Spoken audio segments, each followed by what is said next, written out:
Yo, what's good, fellas, man? Welcome to Sports Therapy. This is episode 4. Hope y'all been enjoying everything up to this point.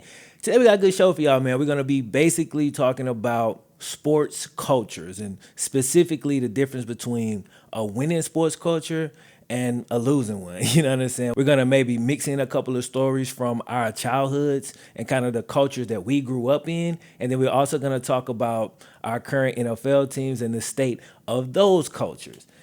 Along with a whole bunch of other stuff kind of mixed into it. So kick back. I hope y'all enjoy it. You know what I'm saying? And we gonna run it. You feel me? So before we jump into all of that, bro, like I be wanting to just ask you, dog, like, how is life, bro? Like, you know what I'm saying? How are you doing? Yeah. You know what I'm saying? Are you good? Yeah. No, I've been doing good. I mean, with everything going on, I got to low points and it's been a struggle because a lot of isolation. I live in my own house with my girlfriend, obviously, but she travels for work. So I just here alone a lot of the time, but it's been going good. I've been working out more and I've been considering doing actually like retraining again for track just because like my redemption kind of thing. But you know what I wanted to tell you was, those supplements you told me about? Yeah, the Lions, man. Yeah, Yeah. yeah. I ended up getting them. I've been taking them for about a week. Okay. And Have noticed I, anything? yes, I was having a conversation with my girlfriend the other day, and we were telling old childhood stories, and I was remembering things that I hadn't thought of in like 15 years. It was Bro, wild. bro. Like, and I'll tell the audience about it. Lion's mane, bro. It's a mushroom extract. You can get it off Amazon for like $8. It's not the illegal ones. Not the It's illegal like, ones. You know what I'm saying? It's perfectly legal. Again, you can buy it on Amazon for like $8 or something like that. yes, 60. You get 2 months worth. Yeah, 60. You get 60 capsules. We're not or so. sponsored. Not We're not sponsored. sponsored. But it was just something that we was talking about off, like outside of the podcast, and I was telling them that like as far as like memory and cognitive function and just being a lot sharper and being able to kind of retrieve information that but it's like where is it when you need it? You start bumbling in your conversation, you can't go get it on point. It's something that really helped me with that. I've probably been messing with it for like probably a cool month now, and it came in clutch for me. So it's just something, maybe I want to check it out, maybe I don't. Again, we ain't sponsored, so it's That up was to the you. perfect plug, though. But yeah, Yeah. bro, it's pretty dope. Anyways, man, what's up with you? Man, I'm good, living life. I've been working hella hard, bro. Yeah, you have. Like, You've been making money, man. I have. And I just kind of been grinding, like really the whole pandemic. And I haven't really taken no breaks. I haven't really said no to like anytime somebody has asked me to, yo, can you come on this show? Can you do this? Like, I haven't really said no Yeah. to anything. And I'm finally starting to kind of feel the effects of that. So I'm gonna probably take a week or so off soon. I'm not gonna miss this. Yeah. It'll be like Yeah. after we record this until the next time it's time to record this. That'll be my break. But yeah, that's definitely got to come up. But all in all, bro, I've been feeling great. I've been getting back in shape. I feel physically like better than I felt in years, bro. Like That's at nice, least man. like 4 or 5 years. So Wow. yeah, I feel real good, dog. Dude, it's crazy how it's just like a couple life changes and you can like be clicking more Yeah. than like it's like how do you not be that all the time? Well, just get into bad habits. Man, But that's dope, I man. think it's a lot of simple stuff, bro. Like I finally found a diet that worked for me. Like it ain't nothing stringent. Literally, this all I do. I keep my calories at about 26 to 2,700 calories a day. You know what I'm saying? I'm 245 pounds, and I get I shoot for like 240 grams of protein, but I don't get less than 200. Like I never even realized I was getting so little protein, bro. And I think that Yeah. have made like such a big difference, just boosting that up. You know what I'm saying? Yeah. And then of course I'm doing like all of the cognitive stuff. I'm doing the mindfulness stuff. I'm reading. I'm doing my little meditation. Like I'm doing Yeah. everything at the same time. And I think it made a big. And I'm doing it. I've done it consistently now, like every day for an extended period of time. And like I'm really starting to feel the effects of it. So Yeah. it was up, man. Yeah, man. That's you have like that grinders mentality. You just like doesn't matter what's going on. You just like doing you know? Yeah, yeah.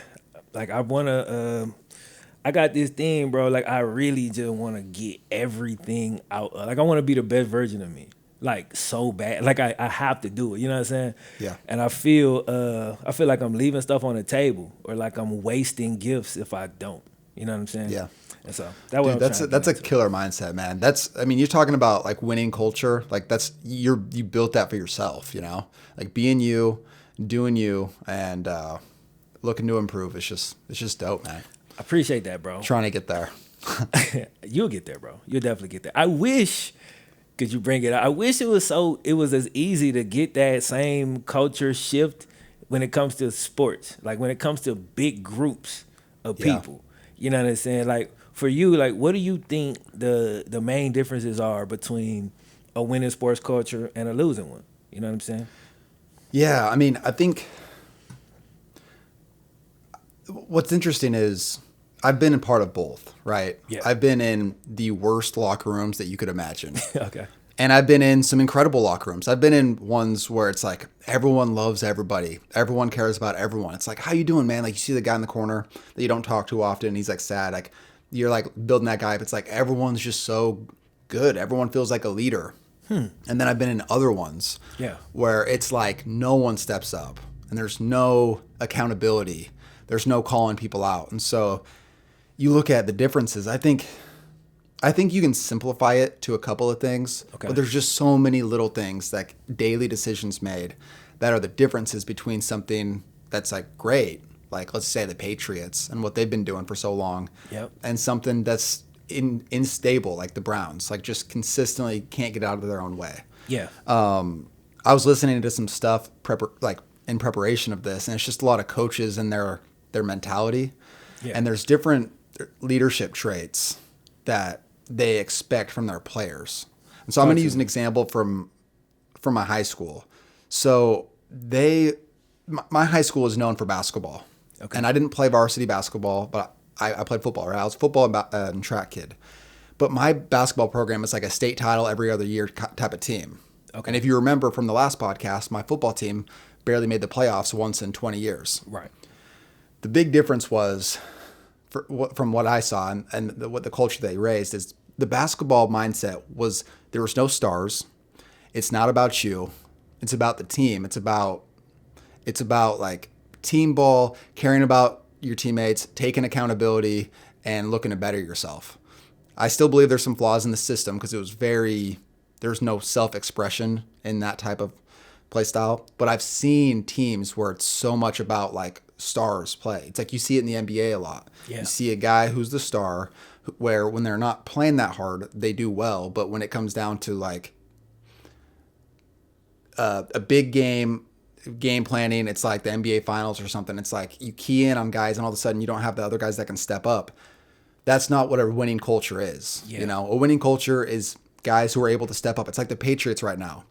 Yes, they have Cam, but they had so many guys who stepped out like that weren't playing. Yeah. And so many guys wrote them off. It's like, oh yeah, like they lost so many players, and football is such a like it's like people forget that football is such a team sport that you go, oh, a couple key players here, they're not going to be good. Yeah. Yet they're rolling teams and they're in big games. And they're one play away, one good goal line play away from being undefeated, and they look good. Yeah. Facts. So, you know, I'm interested to hear your thoughts on it, and I wouldn't mind getting into some stories eventually, but I want to hear your initial thoughts on just the differences. Well, it was very interesting to me to hear you talk about what it was like in the winning locker rooms, because I've never been a part of that.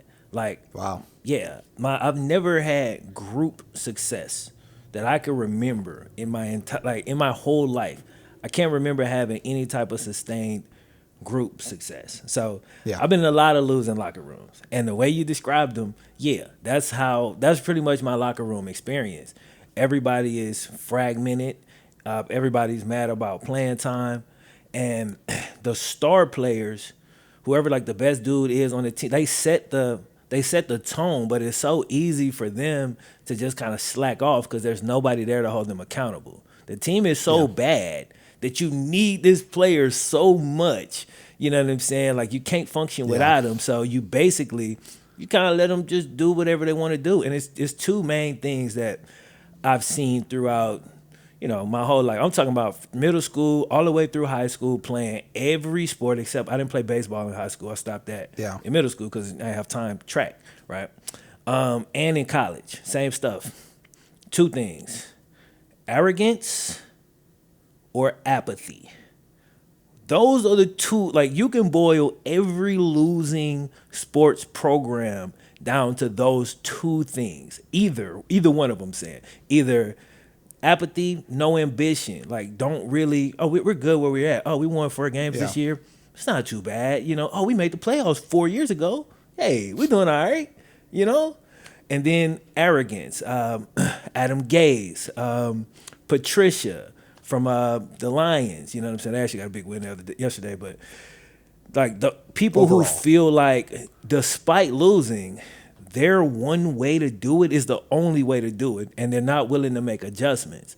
You know what I'm saying? Yeah. So the New York Knicks, like it's a bunch of like those type of organizations that you see who have maybe had previous success at some point, and they feel like whatever they did to have success right then, they ain't never got to do nothing else. Just keep doing exactly what they did because it can't be their fault because they won before, right? It got to be everybody else, So that arrogance, like those are two things you can kind of point out. My team, Cincinnati Bengals, apathy. It's always been apathy, right? It's always been apathy, right? Marvin Lewis coached our team for 10 years, never won a playoff game. If your organization is not apathetic, that can't happen. Like, it can't happen. You know what I'm saying? Okay, he made the playoffs 5 times. After the second or third time, you're like, yo, we're putting together a team that's good enough to get into the playoffs, but they lose in the first round. A lot of times the teams that they should beat. So that's got to come down to coaching, right? Yeah. Like, I mean, that's the first person you should point at and make a change. But it took us forever to do it because, we have no ambition, or at least that's been our history. All the Bengals fans are praying now that that's gonna change, but we really don't know. There's been no real signs that that's gonna change, at least at the pace that we would need it to change in order to be truly competitive in the near future. By near future, I mean 3 to 5 years. We know the potential is there, but we don't have a lot of confidence in the organization to actually get that potential out.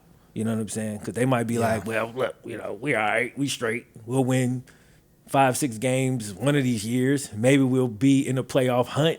Hey, let's throw a party. Like, you know what I mean? And that's weak. And it's just, it's hella annoying, man. It's hard to deal with, But that's my experience kind of with it.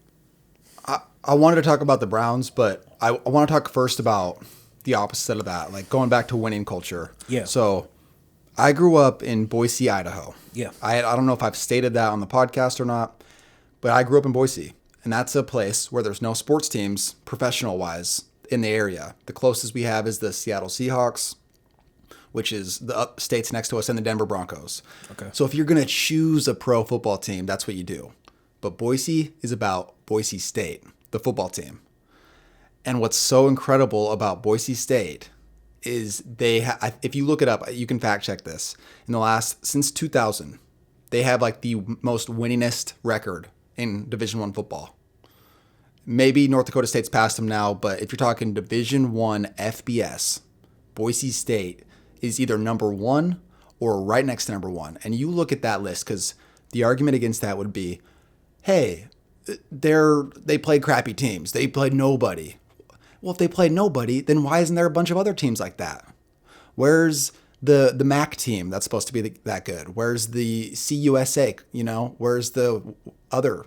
And it's like Boise State's like the only one. They're the only one that have consistently been at that level. So I got to grow up watching some incredible football. It's just the coaches that were there. Chris Peterson is the biggest name. He's at Washington now, but I grew up going to games, and it's like the culture they had established, man. It was they would get a bunch of 2-star recruits, 3-star recruits, no name recruits. They weren't getting ESPN 300 guys. They were getting a bunch of guys who would come to this place and they would maximize their ability. So they weren't producing major NFLers. They weren't producing all this stuff. They had that Kellen Moore. 6 foot nobody. Go ahead. Any insight that you can give on how are they getting the most out of every player? Like that's the most fascinating thing to Yeah. me. Like what are they doing? You know what I mean? To Well, get the best out of each player. yeah. So, from my personal experience, because I don't have a lot of inside information, I know some people on the team, Okay. but they have the best when it comes to people caring about everything outside of just the locker room. They have a whole coaching staff that is, and it's like you say that about, no, there's college football teams where coaches are like trying to move on to the next job. But people go to Boise to coach, and it's graduate coaches. They care so much. They want to keep building this program. The Sports Medicine Institute, ISMI, it's one of the best. When I went to college to get, and I had rehab done for like my hamstring, it was so much worse than Boise State's medical facility. And that's just those. It's just like there's excellence in so many ways, and I think it starts with the athletic director, and they established like a unique culture with back in the 70s and 80s when they got the blue field. It's like there's no other teams that have a colored field other than Eastern Washington in college football. It's like that's weird. Yeah. But he started out with like it was like a weird dream that got surreal, that became real, and then over time it was just they got the right guys in there, and I can't go much deeper than that because I don't understand it. I just watched these guys come in, take a bunch of guys, and like Kellen Moore, what he was known for was throwing it to like 10 different receivers every game. Yeah. There was really good players on those teams, Doug Martin, Titus Young, but it came down to like throwing to like the third string tight end for a touchdown against Virginia Tech. You don't even know who it is. Yeah. And then you're like, what the heck? They go play some other team and it's like the third string running back as a freshman. You're like, who's this guy? It's like winning by committee. And they established that as in like, but what's so unbelievable about Boise State is they did it for decades. They were a junior college team who moved their way up to Division II. And then they dominated Division II. They moved up to Division I AA. And then they dominated that. And then they moved up to Division 1A in the WAC. They dominated that. And, I have a lot of thoughts that are like going through my head. That's why I want to talk about more about Boise State, but I realize it's off topic. So I'm going to save it for another time. But I got to grow up watching a winning football culture. And it was beautiful. And I know people my brother's age who are on the team now, and they talk about the training. Like, it's been one summer for this kid that's at Boise, and he's already put on like 20, 30 pounds of muscle. He looks like a freak now, and he's getting first team reps. And you watch him in like the OTAs because I've seen the film, and it's just like he looks different than he did in high school already after one summer of training with like the limited training they have. And it's just that's what good programs do. So it's basically accountability at the top. Like that's what it sounds like, and that's what I would have assumed. You know what I'm saying? Because I feel that was like, a long-winded answer for that, but yes. Well, yeah, I know. I mean, you gave us the breakdown, and then I'm saying this is just a takeaway. You know what I'm saying? But I feel like a good athletic director, assuming they have that type of power, if they just simply give a damn, right? Like that, to me, that's what it sounds like.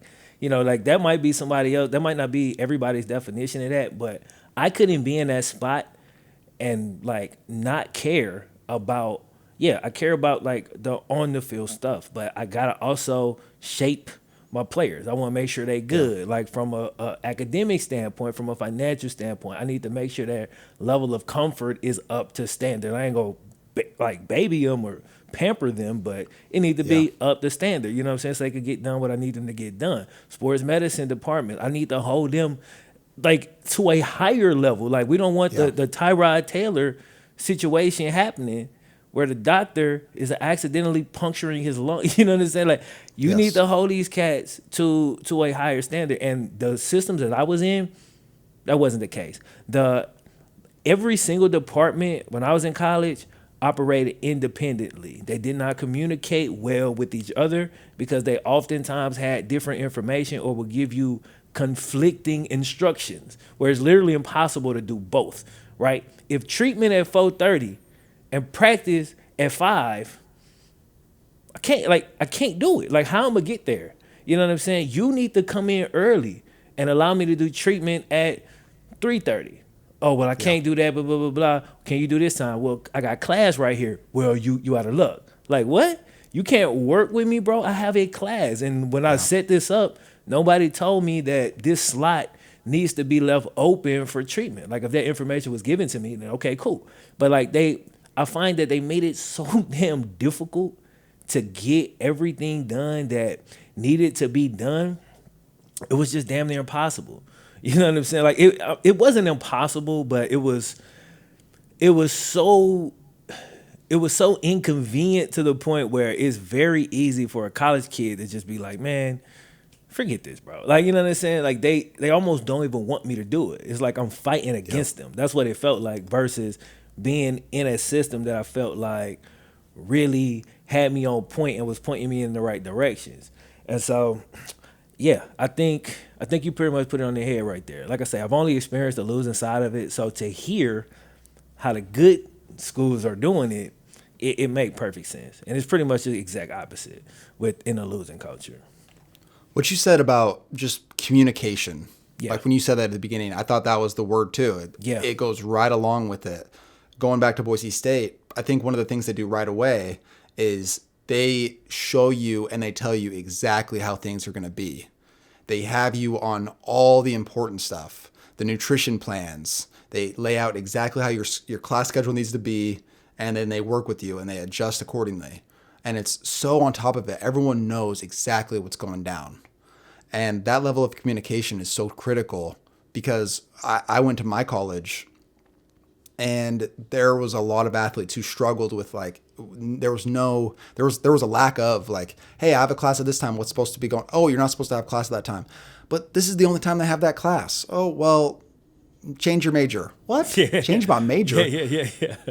Like, yeah, I know people like they would do engineering and it would be a tough major and they would tell them to just change to communications. And you're like, dude, I came to college to be an engineer. I'm a student athlete. And I think a lot of teams get caught up in it's really athlete student.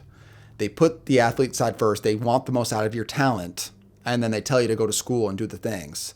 And they're not as concerned with how you do it. They're just like, yeah, get good grades and get it done on the side. And I think the good teams really adopt that mindset if you're just talking about college and they really care about helping you out. And it's like when you're not doing well, good coaches or good programs will look at you and have a sit down conversation and try to understand what's going on. Hey man, wait, why are you failing this class? What's going on? Are you going to class? That's all this stuff. I grew up in cultures like my football team where it was iron fist. It was so old school, which the coach who coached me in high school football was like a 9th grade legend when it came to football because he was rah. He's like, we're going to go punch them in the mouth and we're going to kick their ass. That kind of mindset. And that works for junior high, middle school. Right. But high school, there's another level it's another level. You go up. You have to be better than what you were in junior high. And I think one of the issues with, and I look at myself, is it's like there's no room for weakness in a culture like that. And the problem with that is then losing is not accepted and you just get upset about it. You just say you have to win or else you're a loser. And it's like, that's not how sports work. Sports, there's always going to be someone on the scoreboard who has more points than the other team. But that's not what it's about. It's about how you bounce back from that. It's how you adjust. It's how you move on to the next thing or to the next game or to the next play. And just looking at personal experience, I had kind of like a losing mindset in my head where I would have a bad play and then I would be upset about it for multiple plays afterwards, where it's like I dropped a pass and I can't stop thinking about it. Part of it's on me, but a lot of it came down to like the coaches getting so upset about little mistakes that you'd make. And it's not about like, hey, you ran that route like this, you need to run it. No, it's just like, hey, run it better. And that's one of the toxic sides of football, at least, that I've experienced. Piss me off because I'm a detailed I remember. person. So like when a coach, and this is the majority of my experience, and honestly, when I was younger, a lot of times it was just funny. Like I didn't take none of my coaches really serious. Like we get cursed out as a team every day. You know what I'm saying? Every mistake, you're cursed out unless you're the guy. Like my senior year, I couldn't do nothing wrong, even though I was obviously doing a lot wrong. But you know what I'm Yes. saying? But I couldn't do nothing wrong. But before that, I couldn't do nothing right. And I never could get a solid answer as to exactly how do I do this. Because what I'm doing is, when I'm on the side, I'm in the front watching the dude in front of me. This is what he's doing based on my interpretation. Unless there's something that I'm missing, like I need that explained to me, bro. And when I asked these questions back then, I never could get an answer. Like I always get some bullshit, you know what I'm saying? Some joke or some, oh, you ain't paying attention, or that's why you this or this. And like it's unbelievably frustrating when you're a person who is trying to understand it. And once I understand something, like I could break it down, I got it forever. But like I need to know like the base. I need to know like how you put this together. What are you thinking on here? What is my goal on this play? If I'm just a clear out dude, I really need to know that. You know what I'm saying? Because if that's the case, Right. and I'm outside and the dude inside of me got an out route, I know I got to force outside regardless and just get my corner to turn and run with me so the out can be open. But if you're not giving me that, I'm dancing. I'm dancing on the line all day. You know what I'm saying? It's like just basic information on how the play is supposed to work. But I honestly don't think those coaches ever spent a single second thinking about it and probably had no idea themselves. They were just giving us plays off Madden and like, yo, run this. Like that's legit how it felt. You know what I'm saying? Yeah. That's how it felt. And like you never got a deeper explanation on nothing.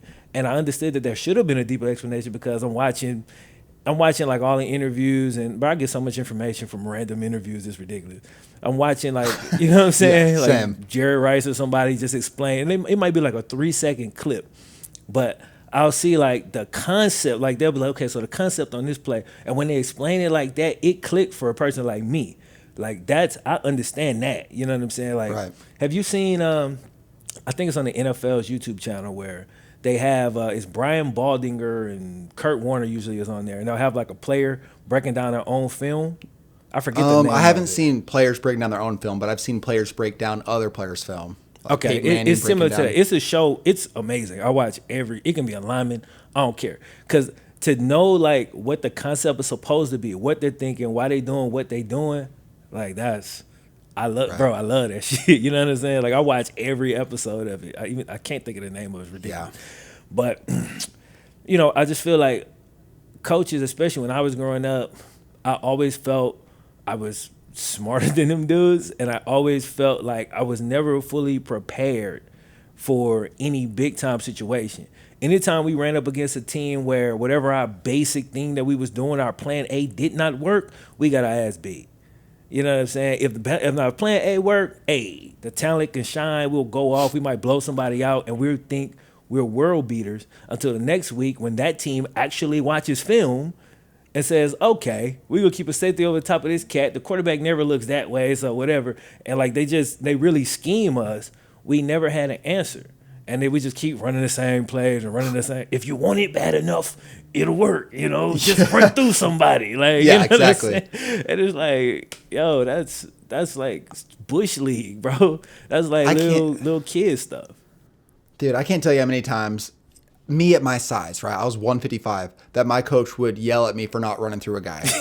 It would be like, when you run to the sidelines and you can get like 1 extra yard if you run into the guy, but you just run out of bounds. Yeah. Dude, I would get my face ripped off for not lowering my shoulder and just running through the guy for 1 extra yard, even though I got the first down. Yeah. Like, Karsten, run that guy over. Come on. Stop This is thinking out football." there. Just do shit. And when that kind of stuff makes you think more. Yeah. But I want to go back to the whole leadership thing. Okay. Obviously, having competent coaches is important. Yeah. But the flip side of that is accountability. Accountability. You look at like that. You told me once about your college coach being like showing up to practice late. Yeah. And being like, "All right, you pieces of shit. Yeah. Let's like." And Yeah. you're like, once a coach can't even be accountable, then you have no respect for them. Not only if you think you're smarter than them, it's bad, but if you can't respect them, it's over.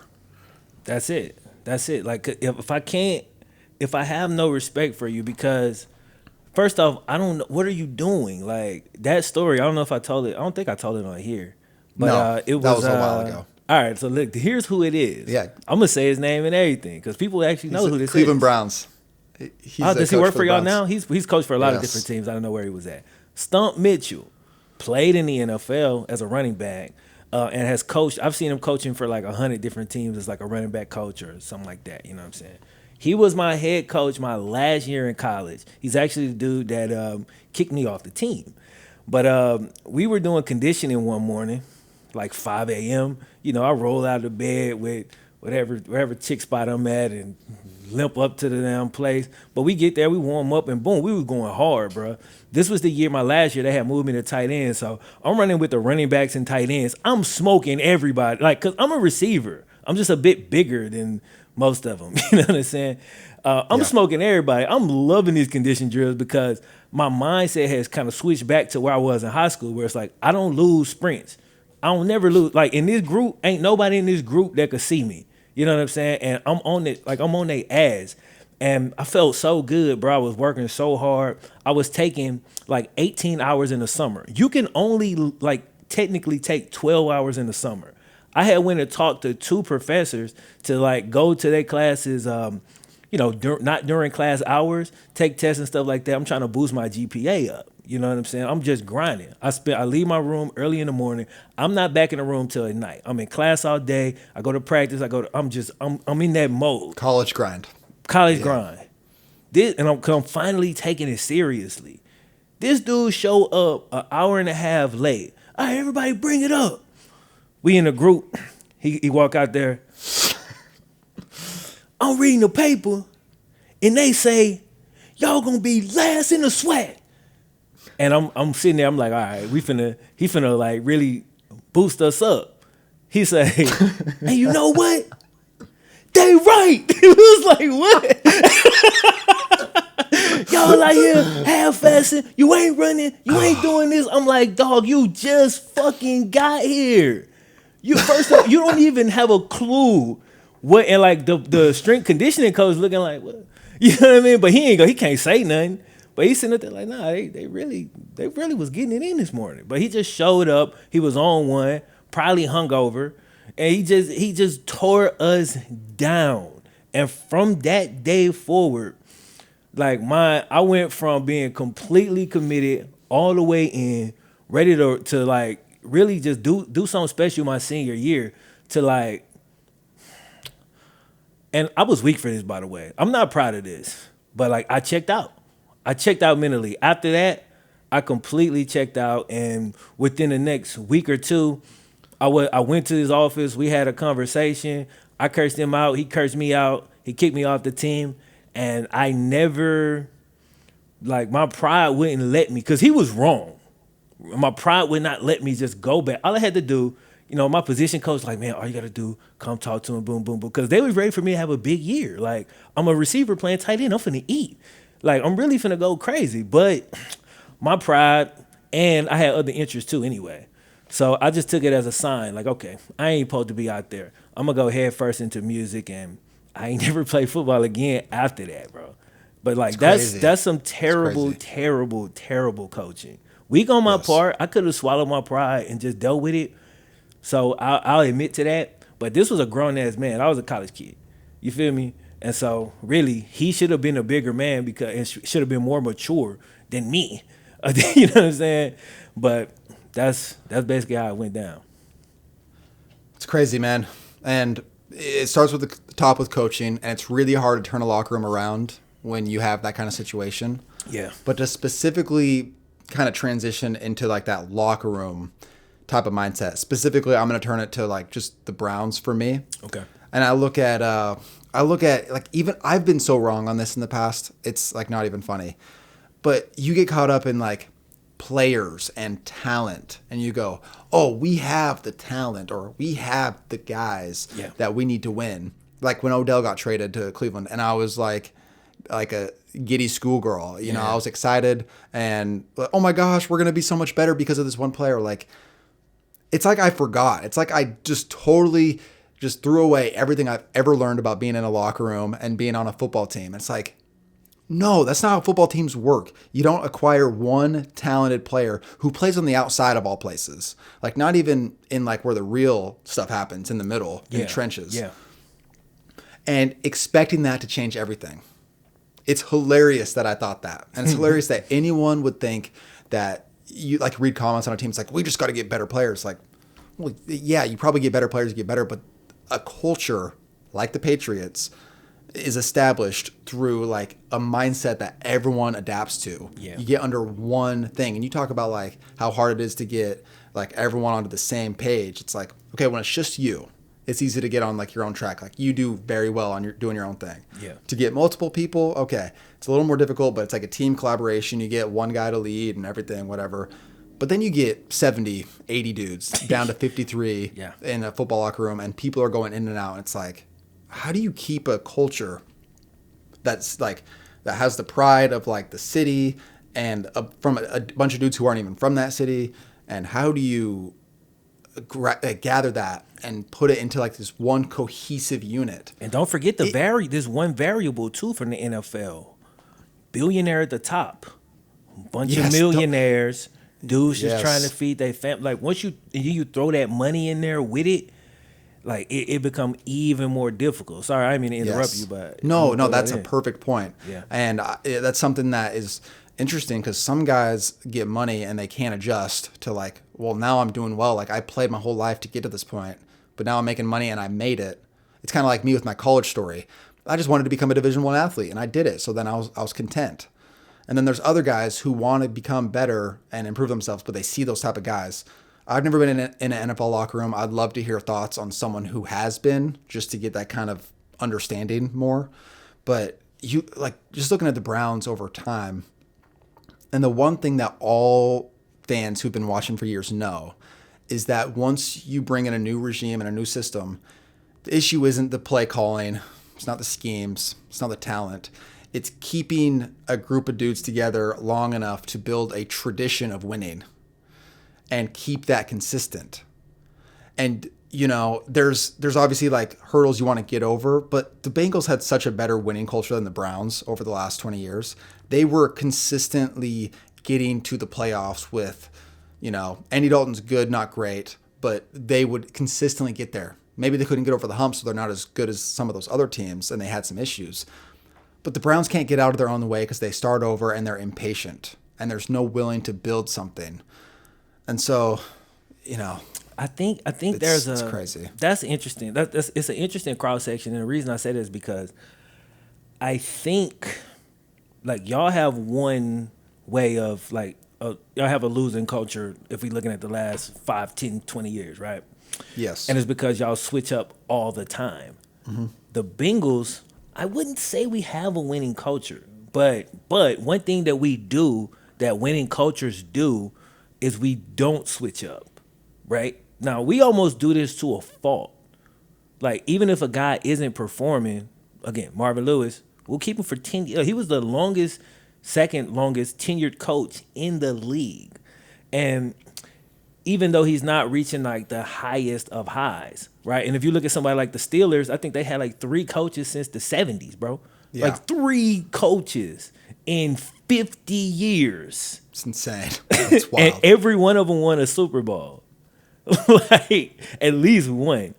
And so it's something that winning cultures do, but for us, I wonder if it's like, is it motivated by the same thing that winning coaches are motivated by, or is it motivated by apathy and us just, good enough is good enough, right? I think there is 2 sides to that you can talk about. I think you're right with the whole, there's guys who come in and it's like, oh, I'll just take my paycheck. I'm going to the Browns.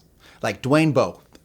I'm like still pissed at that guy. It felt like he just like saw the Browns as like the perfect like retirement home. Yeah. And he came in and he's like out of shape and he's like walking around like, yeah, we're going to put this thing together, and just like didn't even play. Like he hardly played. Like there was some stat. He had like every catch was worth $1 million based on his contract. Money ball.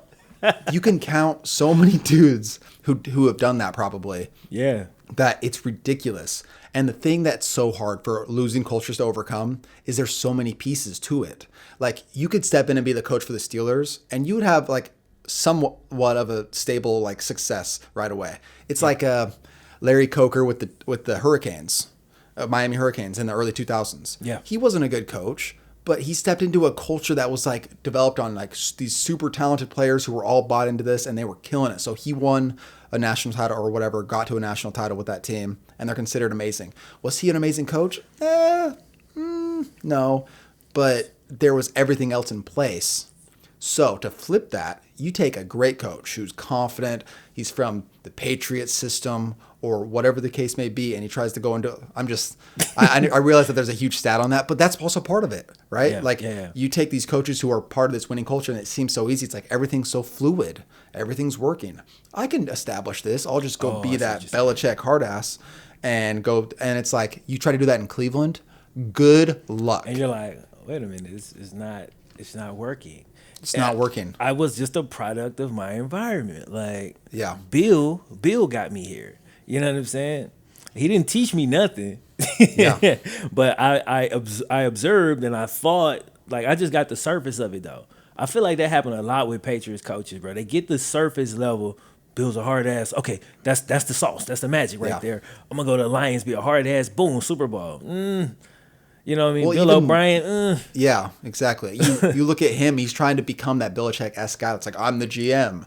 I call the shots. I will send, Hopkins, this and that. I'll send you out of here. I don't Hopkins need you. Is like, just like, thank you. Yeah. But thank you, bro.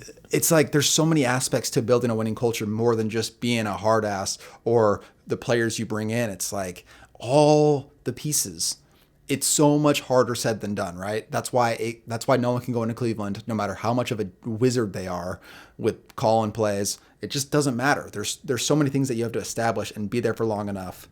And that's why a lot of people go like, as long as said owner is in that place, Redskins, Washington football team's owner or the Browns owner. And it's like when it starts from the top and they're like, this, they have too much pride or they have this and that and they're not willing to stick it out like, my team's going to be better. It's like the Knicks. Yep. My team's better than this. We do things this way. It's like the best teams adapt and they bring in new things and they know when to do things. It's a complicated mess, dude. And all we can do is see what they're like growing in. And we can probably transition soon into like talking about, week 3's games. And just kind of going from there. I think as we start the transition, I just want to say, because this is, I guess, related to week 3's games, it is unbelievably frustrating, bro.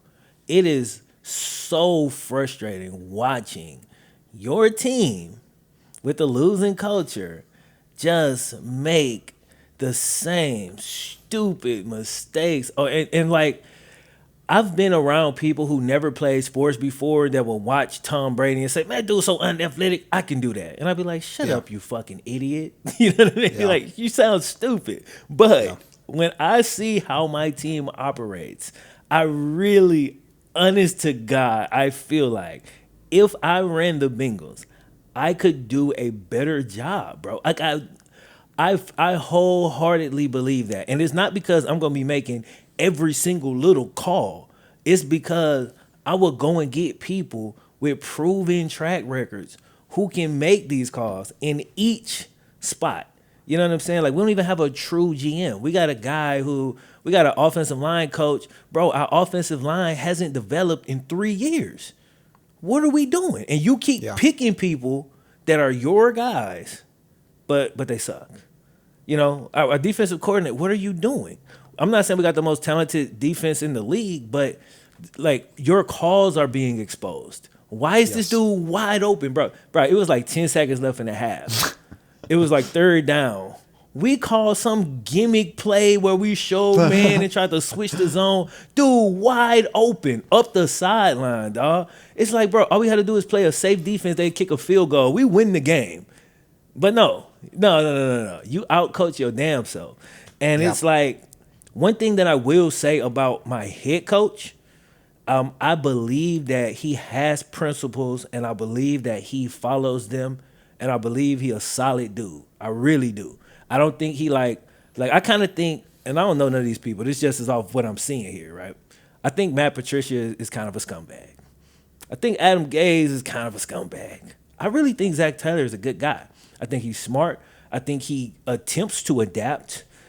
I just don't think he's a good head coach. You know what I'm saying? Like, or maybe he is a good head coach, but he's not a good play caller, right? All of the hats he's wearing right now, something's falling through the cracks. We losing too many close games. He's hasn't won. Yeah. We've won like one close game out of like what, 12? You know what I'm saying? In the last 2 years. Like every time we have a close game, we lose. That's coaching. You know what I'm saying? So Yes. it's frustrating as a guy who I don't like to associate with losing, bro. Like I hate losing. Like I'm super competitive. And when you gotta watch your team constantly just take these L's and you feel like a loser. Like you got the stench of losing on you every week. That shit hurt, bro. It's hard to deal with. You know what I'm saying? And it's so frustrating because most of the time when I take an L, and I take L's all the time, but I could do something about it. You know what I'm saying? I could correct it. I could figure out what went wrong and I could fix it. And with my Bengals, it don't matter if I can figure out what's wrong because there's nothing I can do about it. And it's it's the hardest thing, dog. The hardest thing. I have two things to say. One thing is I heard a quote.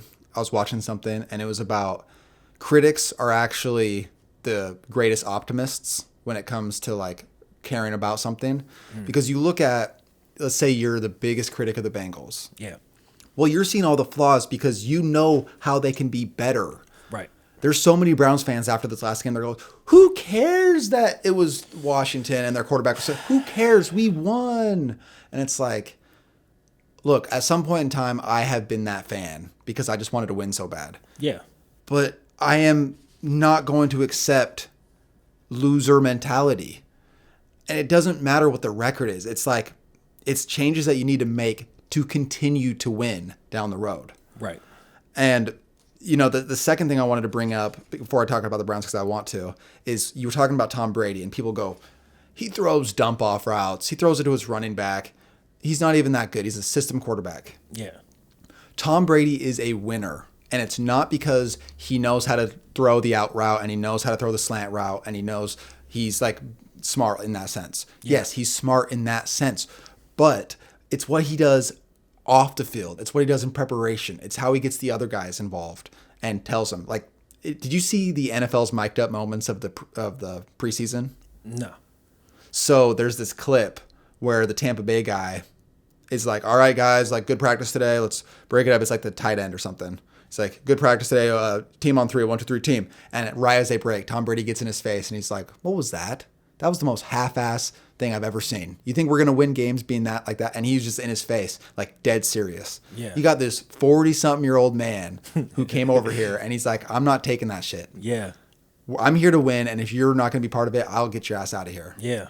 And that's the mentality that he has. And I think as long as he's been in the league, he's had that mentality where he's like throwing it to his running back and he drops it. He's like, I won't accept that. Here's how it needs to be done.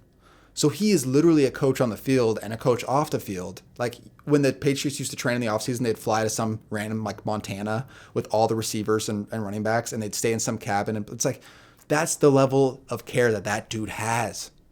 He cares so much about that stuff. And he cares about getting all the guys on the same page, not just his individual accolades. And that's what I just see the greatness in him so much with that kind of stuff. Yeah, and I started to recognize that as I got older. Like when I was younger, I kind of did have that same like, Brady overrated. If you put this person over there, they could do this. And then the older I get, and like the more patterns, like you start to recognize patterns, and I see all these hot shots come and go, not be able to win, and I started to recognize the similarities in the cats that just keep winning. They've been winning my whole damn life. Right? It's something about those dudes. And you have to like take a step back. You don't need to be a fan of their team to look at what they do. Like Kobe Bryant was like one of the best examples. Like I listen. Matter of fact, bro, I listened to a Kobe Bryant like a motivation video yesterday. After the Bengals lost, mind you. Right? Like I lost. You know what I'm saying? And I literally listened to it and it picked me up, bro. Like it picked me up and I made a video Right? I went from in my room just down. I was so mad. I mean, we tied the game. We lost, right? The losses hurt. I mean, ties are just as It's bad. the same They're, thing. if not worse. It's like weird. But Yeah. anyway. So and it picked me up like to a point where I literally got something productive done. That today's me is so happy that yesterday's me did it, because I would have had to been up at like 4 a.m. this morning figuring out a video. I was able to get it done, get it done yesterday. And just like that mindset and what it does for you, man, I can't think of the name of this book. Like, it's this book I read. It's Michael Jordan's trainer that wrote the book. He trained Dwayne Wade and a couple other people too. I think it's Wait, Relentless? Relentless. I bought that book on Amazon a week ago. Dog. Every person I should opened it up yesterday. Every person should read. I own it. I own it on Audible. I'm gonna probably go re-listen to it. Every person should own that book, bro, because he just break down, like, he's so close to these super high achieving athletes, and you kind of get into the mind of those guys from their trainers specifically, right? They calling him at 4 a.m. I gotta get a workout in. I got, you know what I'm saying? And it just kind of reprogram your brain to understand that if you want to be one of these type of cats, or even anywhere close, you know what I'm saying? This is what you need to do. Or it can also just kind of redirect you, especially if you're feeling sorry for yourself, or you bitching or whatever like that. When you see what some other people are willing to put in, you be like, well, that's why I ain't winning. If they willing to do this and I ain't willing to do half of that, how can I expect to win? You feel me? So Yeah. That Relentless, bro, that's a good book. And as far as like the sports cultures and stuff we was talking about, there's a business book that I would, if I was an athletic director, this would be mandatory reading for any person I hire. Any coach, any trainer, you got to read Principles by Ray Dalio. You know what I'm saying? And it's in that book, he basically break down like how a successful business got to have certain like principles in place so you know how you operate. So you hold yourself to a certain standard. The result is the result. Like, that's whatever. You could do great by not following principles for a small period of time, but you're not gonna have sustained success. You know what I'm saying? Yeah. And so them two books, bro, Relentless and Principles, bro, check them out, man. We gotta get a damn Audible sponsorship, bro. Yeah, man. Yeah, dude. You're a reader. You've read a lot more books than me. I'm just starting to get into reading books. I've read like 6 books in the last like 10 years. That's about how many I had read when I was your age, bro. So I'm trying to, honestly, me and you talking about books has got me to want to read more. And so it's like part of that kind of mindset where it's like, I want to get more of that killer instinct back that I've had in the past. Yeah. And that's why I bought that book on Amazon. I was just looking to help my mentality. And it's like going back to like me wanting to train for track again. Yeah. I got that book to kind of like reestablish whatever it needs, what it takes. Yep. It's not just, oh, I got to go do a workout today. It's like, it's so much more than that. Facts. And I appreciate you bringing that up. That's so funny. That For sure. perfect coincidence. But anyways, do you want to transition now to talking about what happened? Week Yeah, 3? we're gonna transition real quick. Let me take a break real quick. I need to run to the restroom, and then That's fine. We'll That's come fine. back in and we'll finish it up. Well, speaking of winning cultures, Okay. I'm trying to watch the Browns establish it, and there's some things that I'm seeing that give me hope. But there's some issues. Okay. Obviously, like with anything, you don't build Rome in 3 games. Facts. What I'm concerned about is it seems like the Browns keep going away from the identity that's just so obvious with the running backs they have. It seems like they get away from that and they get too cute with it. Yeah. And it's like they play with fire every time. It's like they could put that team away in like a second if they just ran the ball consistently and then play action off that. That's not what they came out doing. It's like, it's not even the same thing that I saw against Cincinnati that worked. And so the scary part was Washington with a bad quarterback controlled most of that game. And they had about the same amount of yards as the Browns. I didn't even look at the stat sheet after, but through 3 quarters, they had more yards. And if it wasn't for Dwayne Haskins' poor throwing, like just he had some good throws, but he threw 3 bad interceptions. Yeah. 3 bad interceptions that the Browns capitalized off of, which is what good teams do. Yep. But it's not, you don't play the worst ranked QBR quarterback every week. You don't play a rookie Joe Burrow with a bad O-line every week. Right. Like, we got some dogs coming up. We have Dak Prescott and their passing game's going. Yeah. There's Phillip Rivers and the Colts. There's obviously the Steelers. Big Ben's back. And it's like, the Browns defense is going to struggle right now with everything going on. But it just is concerning to me that they could get kind of controlled by a team like Washington as easily as it happened. But to flip it on the bright side and building a winning culture, it is back-to-back games that the fourth quarter was comfortably like the Browns did what they had to do to get the dub. Yeah. Against the Bengals, they put the drive together to kind of seal the deal, and against the Redskins or the football team, they did this. They did the same thing where they capitalized off turnovers. They put drives together when they needed to, and got to their identity with running the ball and like chewing up clock and scoring touchdowns late in the fourth. And obviously, like, Myles Garrett. Like, he has 3 strip sacks now and like 2 game-wrecking strip sacks. Did you see the one he had yesterday? I didn't. The strip sack? I saw some of the picks that Haskins threw, but I didn't see. Yeah. I heard about it, but I didn't see it. What's so special? I just want to take a moment on Myles Garrett. What's so awesome about him is it's like he makes a big impact throughout the game. He's hard to block, but by the fourth quarter, that left tackle is so tired. Yeah.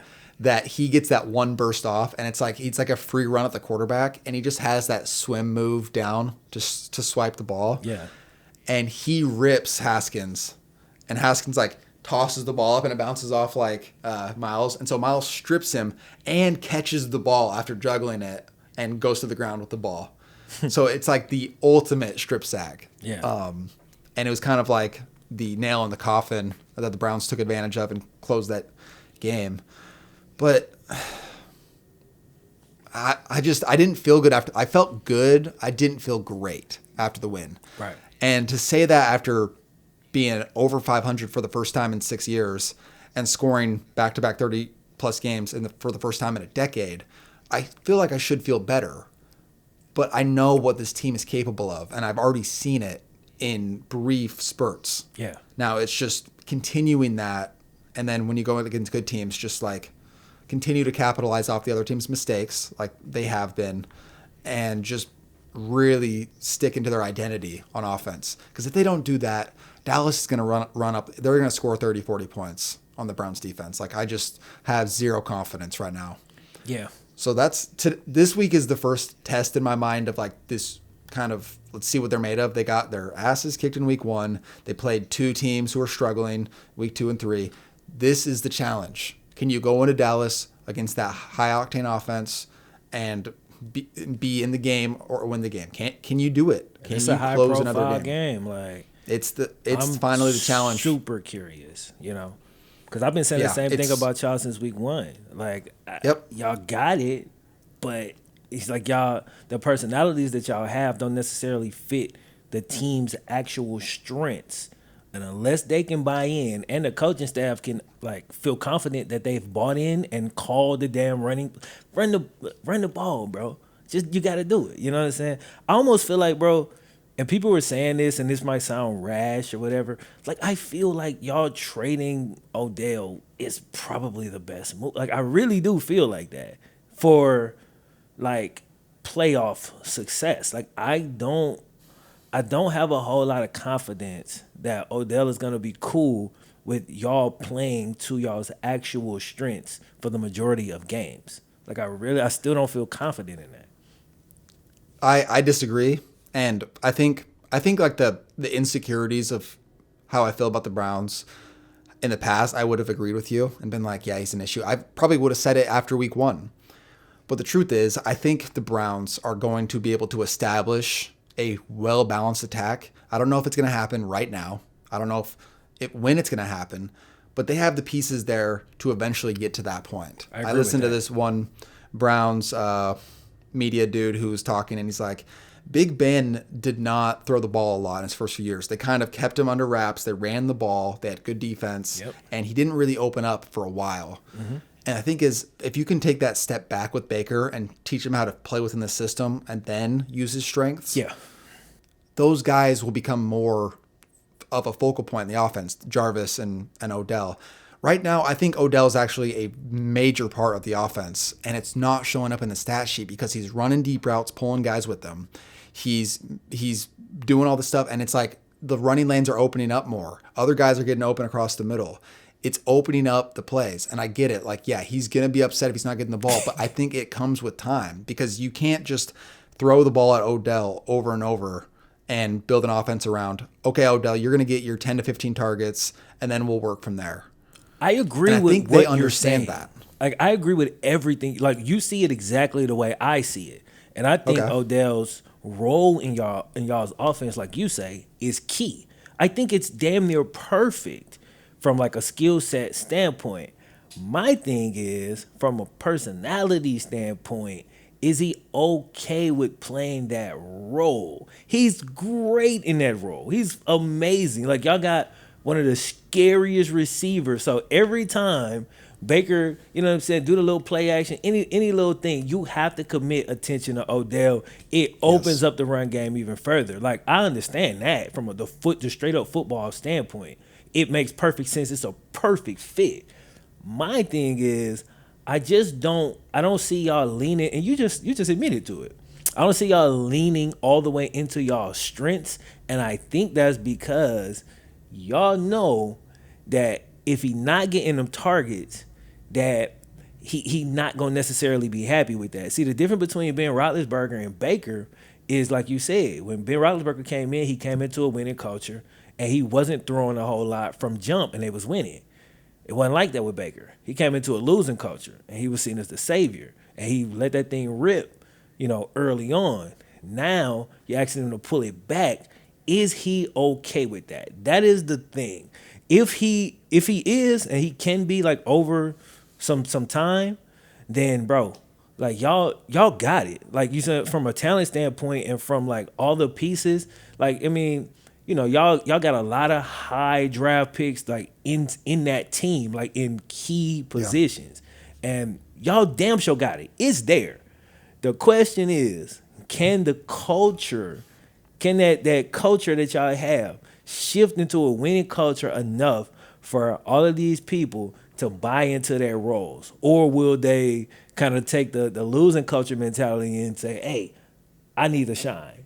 You feel me? Like, which one takes over? It's interesting as hell from like an outsider standpoint. If it was my team, I'd probably just be super concerned. But like for me, because I got nothing to gain or lose from it, I'm looking at it and I'm intrigued. You know what I'm saying? And I knew that question wasn't going to be answered playing us and Washington. But like you said, y'all got these tests coming up in these next few weeks, and I think, we'll start to get better and better answers. Like, I want to see what y'all look like against the Cowboys. Like, that's a big game. That's a big game for y'all. Last thing I want to say, and then we can turn it over to you to talk about your game. Okay. But I'm optimistic because I think I saw a shift in Odell from a personality standpoint when it came to like, he was very frustrated in New York for a lot of reasons. Yeah. But I don't think they have a winning culture mindset, and he went to a college that had a winning culture mindset. That's true. So like a lot of guys who come into the league, they love getting the ball or they love making plays, but they love winning and being part of that culture more You might be than right. anything. And what I've noticed from Odell, listening to interviews, and obviously people, if he's lying through his teeth, then he got me. But hearing him talk about being in the city of Cleveland and like his role with everything and how things are going to go, just how he says it, it makes me feel confident that he understands what it's going to take. I think there was a certain hype aspect that everyone got too caught up in last year, that everyone kind of has settled down and gone, okay, this, you don't do this. You don't build this Pittsburgh Steelers in a day. Right. You don't build it over hype. Right. So we're going to build this thing the right way. It's going to take a little time, but if it works, then Odell and Jarvis and all these guys are going to become those like the Marvin Harrison and Reggie Wayne of this team. And it's like, do you want to hold out for that? And there's a promised thing at the end of the road if we do this the right way. Or do you want to try again, probably get traded to a bad team who might be in a worse situation than us, and it becomes like it's all you again, and if you don't perform, then we're all going to blame you. It's like, would you rather take that risk at this point or help us build this culture and become one of those guys? And I think they're buying into that. I really do. And that could be the blind optimist in me. But from what I've heard and seen from interviews and all that kind of stuff, it just seems like there's a different mindset. Like even in Baker, like the look in Baker's eye compared to last year is night and day, in my opinion. And it's something that I respect and I feel comfortable with moving forward. Doesn't mean they're going to be a top tier playoff team this year or anything like that. I don't know. But I feel good about the future with it when it comes to the mindset of a lot of the star players on the team. You make a great point. That college point is a great point because he wasn't the main guy at LSU. You know what I'm saying? And he loved LSU, and you never had no problems at LSU. So that is a good point. Like I didn't think about that, but yeah, all right, fair point. Fair point. And very last thing. Go ahead. He's got his boy Jarvis, and they played in that system that was a run first system in LSU. Yep. You're talking about like establishing more of that kind of thing. That's where they had more fun anyway. Like they enjoyed that more than like going to Miami and being the reception leader in the NFL, but playing with a bunch of dudes who don't care, like you talk about, or being in New York and it's all about you, but everyone else is like, screw you. We don't like whatever. I think they don't like that. I think they got a taste of that glory and realized that getting that taste of that glory without the winning culture is way worse. That's how I see it. I agree with you. I think, yeah, you sway my opinion because that the LSU point, I keep going back to that. I mean, I lived in Baton Rouge at that time, and Jarvis was probably a bigger deal than Odell for most of the time they was there. And I remember he had that crazy catch, that crazy one-hand catch in the back of the end zone. Yeah. I remember him being a bigger deal too, and I wasn't from there. Yeah. And like you said, they was perfectly cool with that. So, yeah, maybe it is all about winning. That's a good point. As far as my team. All right. Let's hear this. I mean, it's hard. Like, I don't even know where to start, bro. I don't know where to start. Let me start here. Joe Burrow is obviously the truth. I've known this for a long time. So I don't come on here and when I talk about my team, I don't really talk about Joe Burrow a whole lot because he's done every single thing that he's supposed to do. He's the guy, okay? My fear is, and like after 3 games I'm here, like, you know, I don't trust my organization. Like when I was watching a game, that's what I kept thinking. I don't trust them here. And then I'll feel bad for it. And I'll be like, no, they haven't earned it. They haven't earned any trust from me. I'm like, can they? Like, I'm always optimistic coming into the season, but I'm also not a person who's going to look at it and like lie to myself. Like once I could see it, I know what I'm looking at. All right, so here's what I'm looking at. The offensive line is obviously atrocious. There's like 2 super weak spots, and then the other spots are okay, but there's no, you know, it's not like it's nobody on the line that's like a superstar at this point, right? It's so bad to the point where like the answers are not on the team. They're not there. The other thing is though, my coaching staff. I'm looking at them dudes all kinds of sideways. Bro, there was a play where our tight end, our rookie tight end, no, it's his second year tight end, was lined up against the Eagles' best pass rusher, and he was standing up on a 3rd and 7. All right? Obviously, he got a sack because he's standing up, the end is here. I'm like, what? Who called that? Why? What are we running? Like, it's stuff like that that make me question these cats. We ran the same sprint out play like 3 times on 3rd down. It didn't work either time, right? So the play calls, bro, and like the way we coming into the game and the plans, it ain't working. Last year, we made a second half adjustment. Like in the second half of the season, we changed everything we was doing, and we was way better. So that gave me hope. Like, okay, this coaching staff adjust and blah, blah, blah. But they're just too damn slow, okay? Joe Burrow getting hit way too much. I didn't panic after 1 game. I didn't panic after 2. But after 3 games, we just played the Eagles. Like, the Eagles not like that, okay? It ain't like we ain't played Joey Bosa and Ingram. We ain't played the Browns and Myles Garrett. We played the Eagles. You know what I'm saying? Everybody hurt. Like they not like that. They got like 8 sacks. You know what I'm saying? And that's just a problem for me because you got this player, and if we not doing everything we can to protect this cat, then honestly, we don't even deserve to have him on the squad. You know, so I'm looking at it and I'm getting pissed off because I'm just like, all right, so when we gonna trade one of these receivers? When we gonna trade John Ross? What he doing? Get rid of him. I don't care what you get for him. Get rid of him, bro. Trade, like, you got to make some moves because the most important thing right now is protect Joe Burrow. I don't care if we got 50 receivers, if he got 1 second to try to look at them and throw the ball. It's stupid. It doesn't make any sense. The team is too unbalanced, and if one or two little injuries that we're dealing with, everybody dealing with injuries. Like, I'm done with the injury thing. If one or two little injuries make us go 0 and fucking 18, more games than even in the season, then Yes. the team is trash, right? Like, the team is poorly constructed if one or two injuries derails the entire season, other than like a quarterback, obviously. But like, so I'm looking at it, bro, and I'm very disappointed, bro. I'm upset. You know what I'm saying? I'm mad. Like, I got beef with my squad right now because I just feel like we really not doing everything that we could do to really make the best out of this. And I watched us in the offseason. I watched linemen come available. I saw us do nothing. And I was like, what the hell are they seeing? Like, are they seeing like our guys that we already have, who admittedly, most of them are super young, are they seeing them really develop that much? I'm like, okay, I'm gonna back off because I'm not seeing everything they seeing. I ain't got all the information. I'm gonna wait before I judge. But now I didn't seen it, so I can judge for myself. And bro, if they looked at our offensive line and thought that was adequate and didn't make no damn moves in the offseason, then they obviously can't evaluate talent.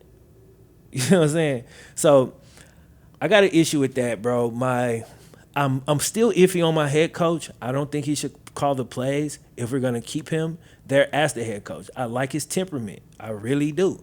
I think he does instill some confidence, like, from the team. Like, I think they like him. I think they trust him, but it's probably starting to slip now because it's like, all right, this is year 2. We still ain't winning no games. We still ain't winning no close games, and we still having too many like botched situations that I'm gonna blame on coaching, you know. And so, but Jim Turner, our offensive line coach, Get him out. he gotta go. He gotta go. Our defensive coordinator, he gotta go. Like, and I think we should either hire or another offensive coordinator or allow the offense. Let me see what the offensive coordinator got, because Zach Taylor, when it comes to calling plays, I don't think he's very good at it. You know what I'm saying? He's not very good at it. So there's adjustments that need to be made, and if we don't make them, if we move at the same pace that we normally move at, you know, Joe Burrow gonna have some major issues. Now, about him, he's played so amazing. Despite everything. Despite what he's having to deal with right now. And it ain't even fair, really, to ask him to do this. And we've made so many questionable moves that in the offseason I saw it, I ain't like it, but I always wait, right? Because I don't like to jump the gun on nothing. But now I'm looking at it, I'm like, all right, now I'm questioning everything because we're 0-2-1. So I got questions about everything. Why we ain't bringing a veteran quarterback? Just because he can handle it by himself, don't mean he should have to. Yeah. Like, it's stupid. Like, I can't understand, like, why you don't make that move. It seemed so basic. There was veteran quarterbacks out there. They're cheap. Bring them in. They're just for him to have somebody to lean on. Yes. You know what I'm saying? And so right now, bro, I feel like things are going very bad. I don't feel like we're moving in the direction that I want to move in at the pace that I want to move there. And I'm gonna need to see like some major changes in the next 2 to 3 weeks, or I'm gonna just be bashing my squad all year. And not my players, bro. Like, look, the offensive line is bad, you know, and that's not me bashing them. They're just not good as a unit. It's obvious, right? They're bad. I think the defense is actually better than what we see. I think the schemes are pretty terrible. We committed to this stupid ass 5-2, bruh. Run the 4-3, bruh. Just a true like all this hybrid. It ain't working. Every team we play running for 150 yards. Like it's not working. You know what I'm saying? If we can't stop the run, we obviously cannot win. We're okay against the pass. We're really not too bad against the pass. You know what I'm saying? But our run defense is atrocious. And it's like the most basic stuff. We can't stop the run. We can't protect the quarterback. We can't run the ball because the offensive line is trash. So these basic pillars of the game is where we suck. And because of that, we're going to lose every game because there's no team we're going to play that's not going to come in and say, I can't stop the run. Let's just run it. Like, it's really simple. Just turn around and hand it to the running back. He's going to average 8 to 12 yards per carry. That's an easy win. When Carson Wentz drop back to throw, we picking that off. Because my pass defense is straight. Like, so we play a lot of man, so we make some mistakes and X, Y, Z, but, we'll force some turnovers. Pass defense is okay. But if you can't stop the run and you can't block, you know what I'm saying? Like, a play can't develop. You can't run the ball. You're going to lose. Like, it's almost impossible to win like that. You know what I'm saying? Yeah. I only watched like the fourth quarter of that game. I obviously saw the game against the Browns. And what I'm worried about from an outsider perspective is the fact that they didn't have the veteran quarterback in the beginning that is going to take the brunt of what was like, clearly they understood their weaknesses, or they should have, before the season started. And so now you have already thrown your rookie quarterback out there. Whether or not he's playing good, it doesn't matter. It's the fact that you're throwing him out there to get decapitated every game. And the problem with that is once you don't trust everything around you, it's like what happened to Baker in 2019, which is you start not trusting yourself at some point. You're like, I had all this confidence at one point, like Joe's cool, but how long can you stay cool when you're getting rocked 8 times a game or more? Yeah. And so I've seen it countless times in Cleveland. You bring in the quarterback, they're confident, they play well at the beginning, but then things start breaking down, and it's a long enough stretch of things going bad that they lose their confidence, and that's so hard to regain as a quarterback. Hopefully that they can overcome that, but it's at the point now where it's like, what happens with it's that like, situation. I'm so desperate in the situation. I feel like if we can't pull off a trade to significantly upgrade the offensive line, and the only reason we shouldn't be able to if there's just none available for a trade. That's the only reason, because we got enough pieces and enough stuff to move. I don't care what you move, just move it. You feel me? I truly, and I'm dead ass serious. Like I don't care who you trade, get a tackle and a guard in the building, bro. Like, do it now. And if you can't do it, low key, Joe need to come up with a phantom injury and sit out the rest of the goddamn season. Like, real talk. Like, and just red shirt. Because if you don't, like you say, you run the risk of so many things, like the mental side of it, the physical side of it. You know what I'm saying? Of getting banged up every damn game. And, we're the Bengals, so the refs ain't gonna protect you. They don't give a fuck. Like, dude got hit late as hell like 3 times. We got maybe 1 flag. You know what I'm saying? So it's a bad situation, bro. It's a real bad situation. I admit it's way worse than I thought it was gonna be. Like, I thought I was gonna see more, like a better improvement. And the biggest 2 problems is the right side of the line. Is Bobby Hart. He's horrible. And whoever we put at right guard, we had Fred Johnson there. Dude is like a tweener. He's really a tackle. And then Billy Price, who again, and it's not like we haven't tried to rectify this. We drafted Billy Price. That's a first-round pick a few years ago. Here's the issue. And here's why I'm questioning the coaching staff. It's like, so we can't evaluate talent. Because we drafted like 3 offensive linemen in the first round within the last 6 years. None of them start for us. Yeah. So that's I don't even say that's the problem. It's hella problem. But that's like, you know what I'm saying, bro? It's one of them things that I don't know if that could fix it. And that's why I say, like, I really feel like, no cap, I could run the Bengals better. Like, no cap. Like, I really feel like I could. Like, dead ass. Like, off of my YouTube fucking chair, I feel like I could get up, fly to Cincinnati, and have a better team on the field by mid-season. You know what I'm saying? It's where even if we ain't winning, at least my quarterback ain't gonna take a pounding. Because I don't care what I had to trade at this point. I really don't. Like, especially these veteran players, bro. We couldn't beat the Eagles. Once we lost that game, I was like, all right, that's the season. Now it's time to build. So all these veterans, if we can move them, we got to move them. Because they ain't going to be here by the time we get decent anyway. And this year is pretty much lost. If we can't beat the Eagles, we can't beat nobody. And that ain't a shot at the Eagles, but their whole team is hurt. You know what I'm saying? And they ain't playing good. You know what I'm saying? So, and we easily should have won that game. Like, that was, the coaches blew the damn game. You know what I'm saying? They really did. And, you know, we not in a good place. I get a little nervous hearing you say that because it's like a flashback to 2015 for me when the Browns just underperformed so badly and they went, get rid of all the veterans. We're going to build cap space. We're going to go get players and we're going to rebuild this thing. Yeah. That's when they went into that 1-31 stretch where they didn't have an identity and they struggled to do anything and they couldn't win games. And that's what happens when you get the veterans out and you try to bring in new faces to come help it out. Like, you can't fix the O-line in a series of trades. It takes time, and that's what's so scary about it, because I was in that same boat in like 2017. And it's just now we're finally seeing the results of the cap space and the time put in being so bad. It's like, that's how long it's taken for the Browns. And it's like, once you start getting rid of that kind of thing, you're admitting to the rebuild. That's scary. I just feel like I'm not saying we need to have an elite offensive line in 3 weeks. What I'm saying is there's 2 dudes on the line who can't block for shit. Get them out. You know what I'm saying? And get somebody else in who is competent.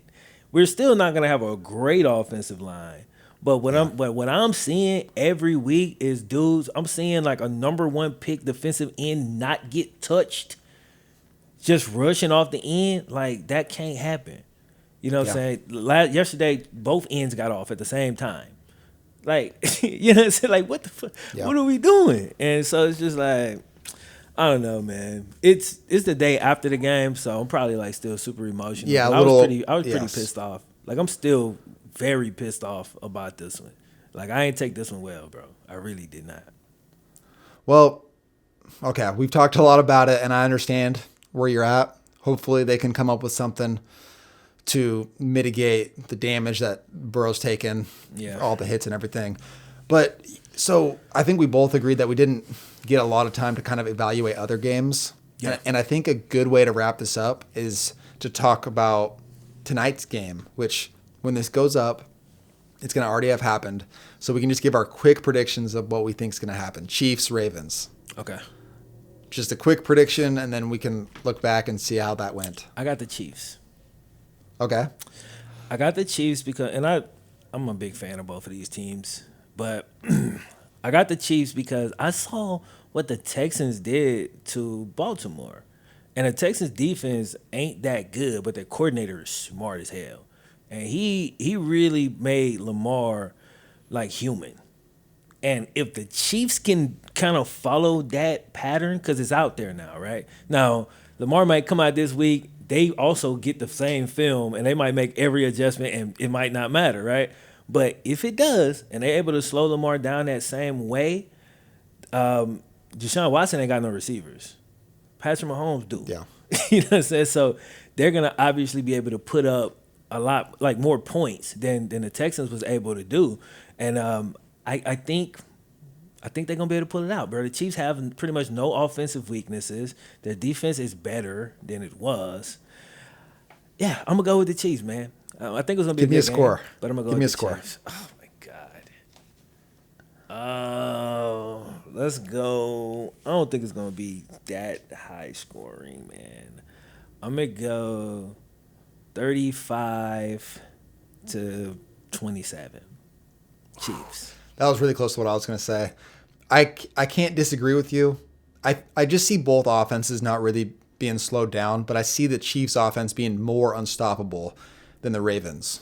I think Lamar would have to play really out of his mind to overcome what Mahomes is going to do to the Ravens defense. So unless they put up 40-ish points, I think the Chiefs will take it 30, 35. I was going to say 35-28, but that's so close to yours. So I'm just going to go. I'm going to go 38-31. Okay. I think it could be potential to be that kind of shootout. Yeah. So. Yeah, that's about what I'm expecting. That's about what I'm expecting. It'll be a good game, though. I can't wait to watch it. I know. I'm excited. Yeah. I'm really excited. Yeah, for sure. Get my stuff done today and then get ready to watch that. All right, y'all. We're going to go ahead and wrap it up, bro. Thank y'all for watching. This was episode 4 of Sports Therapy.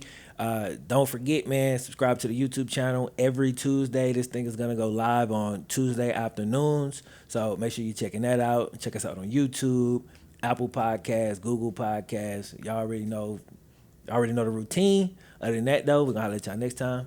Peace. All right, cool.